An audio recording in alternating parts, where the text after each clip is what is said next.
What are some of the ways that you see, when you're demonstrating impact for filing for the ERTC? What are some of the ways that you're demonstrating that?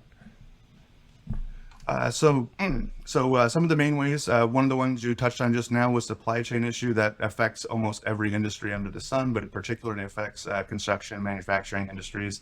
And that would be entailing any types of delays or from being able to access materials that were significant to the business operation. So that could be lumber, hardware, any type of things that were regularly accessible in the time frame prior to the pandemic that were no longer accessible regularly or the same price levels or the same delivering time frame as before. And this had a major impact on all sorts of contracts that were already in place, especially on the public level where contracts had to get delayed, price escalations weren't factored in, especially when you consider in the global economy and how bad supply chains looked and still look at this point in time.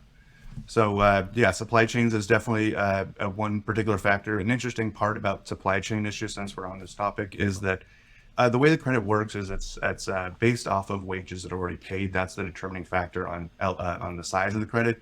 So the IRS isn't interested in finding out exactly what each particular material escalation cost was or what the delay in time frame was for that particular item. They're just wondering if the business experienced a significant and prolonged supply chain disruption in that particular factor.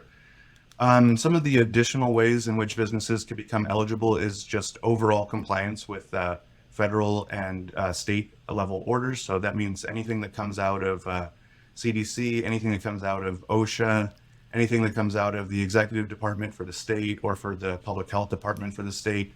Those are the two typical agencies that provide governmental orders impacting businesses. So that means, was there an order that that requested or required certain levels of social distancing that the business complied with? Did any governmental orders prescribe businesses to operate at certain capacity thresholds or down from certain capacity thresholds? That's very common in the restaurant industry, and said businesses had to go from 100% capacity down to 50% capacity.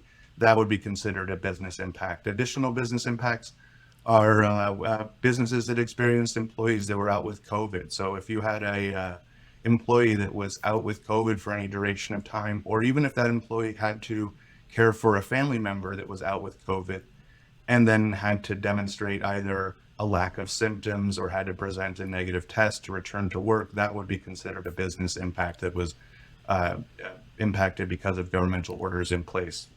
In that particular instance, there's almost always state and federal orders that had certain recommendations or requirements for the presence and reporting of COVID and how you could participate with the workforce.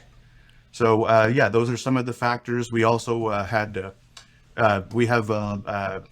take a look and see if the business was impacted by limited marketing opportunities, which means that if you had limitations on interstate travel or international travel, then a lot of states had certain quarantine periods or had exclusions on the symptoms that you had to have relative to entry into that particular state for certain periods of time, and certain countries didn't allow travel whatsoever. So if that limited your business or limited your marketing opportunities, a lot of industry conferences, trade shows, those were canceled or moved online entirely, and that would be considered a type of impact that the business experienced. Yeah, I think everybody had at least one employee, if not dozens, that said, hey, I was around somebody that was tested positive for COVID. I don't want to come into the office, or I can't work today. I need to go get tested. I mean, that happened so many times within my own business. It felt like at least a couple times a month that was happening. And so I feel like anybody almost can demonstrate impact in one way or another. Yeah, very common businesses have multiple different impacts, a wide variety of impacts that face the business during the time frame of the pandemic. And that particular aspect is a one that is a very strong case to be made for a business impact. So you had an employee that was out, and the government said, the employee needs to be out for this particular amount of time or demonstrate these particular symptoms. So that would be considered a way in which the business was impacted by the pandemic as related to government orders.